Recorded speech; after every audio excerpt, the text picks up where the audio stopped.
to. Mine's going. Oh.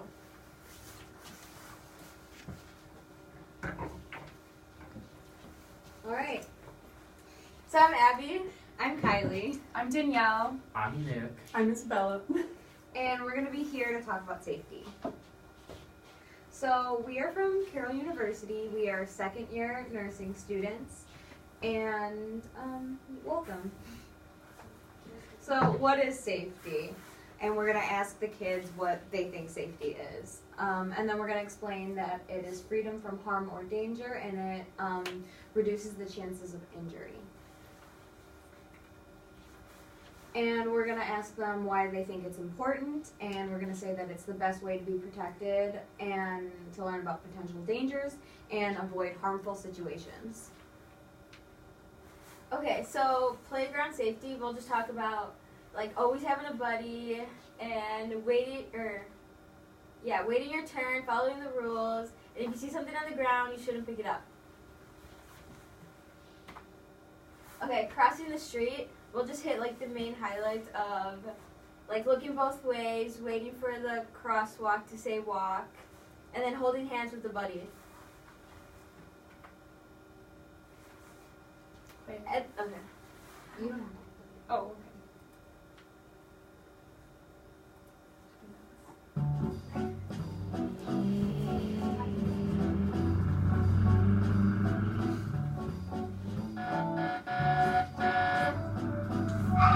Okay, so we would play that whole video for the kids. It's just about crossing the street in a safe way.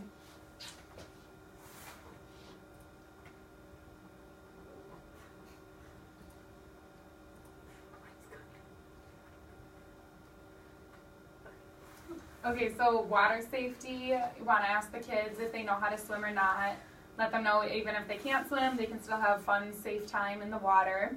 If they can swim, that they need to listen to the lifeguards, no roughhousing, don't pretend to drown, follow like the water park rules, and no running on the pool deck because that is unsafe and they could slip.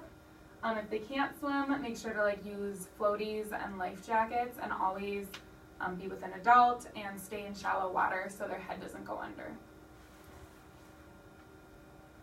Then just some water safety tips with Moana to relate to the kids, because they've all probably seen Disney Moana, and we'll just kind of explain it with that.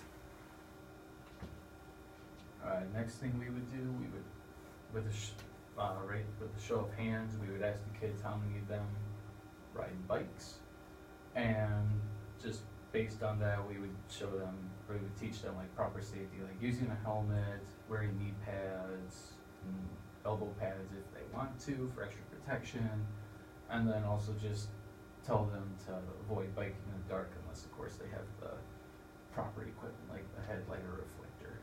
And we're gonna bring in a helmet too and show on Nick how to properly put it on and how to not put it on. Then we would just continue with some more bike safety, like biking with friends, watch out for cars, and make sure to look both ways while you're biking.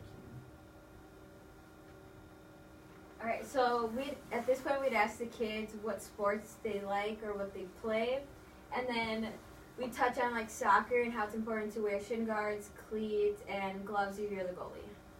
And then for softball or baseball, we want them to wear a helmet when they're batting. We want them to use a mitt, use cleats, and then a mask if they're catching.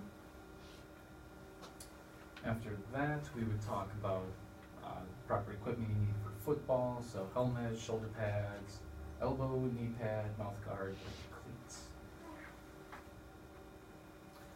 For swimming, they can use goggles to protect their eyes from the chlorine, and a swim cap to protect their hair from the chlorine if they care, and also like prevent the spread of germs.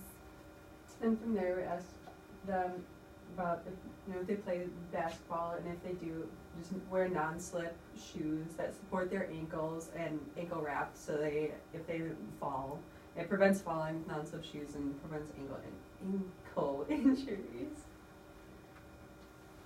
Then if they have medications, tell them to Make sure they take their medications if they have to before, but if they're for emergency purposes, give them to a teacher or a coach, and make sure you have them, or if you not giving them to a teacher or a coach, have them in their bag. Then we talk about seat belts.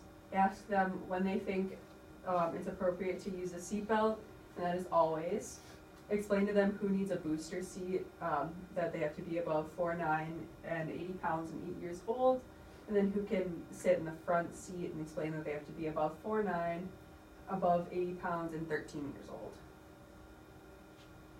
Then we're going to talk about poison, and like warn, don't drink or eat anything if you don't know what it is. Stay away from chemicals like the cabinets filled with cleaning supplies that their parents have. And if someone gets poisoned, don't hide it. Don't be afraid like you'll get in trouble. Tell an adult and they can help you. We have another video about poison that we'll play. It's a nice song. Okay, so here we have them match the right equipment with the right sport. Then we have an activity. We have our hand. So we make high fives for safety. So we're going to have the kids trace their hand, write high five for safety in the middle, and they can also make them look like turkeys. like and turkeys for since Thanksgiving. Yeah, since Thanksgiving's coming up. And then just write like a word or two in all 5 fingers about something they learned. And then we'll cut them out and they can take them home to remember what they learned about safety today. And that's it. Thank you. Thanks. Bye, kids. Be safe. Like that. Alright, it was like about 7 minutes.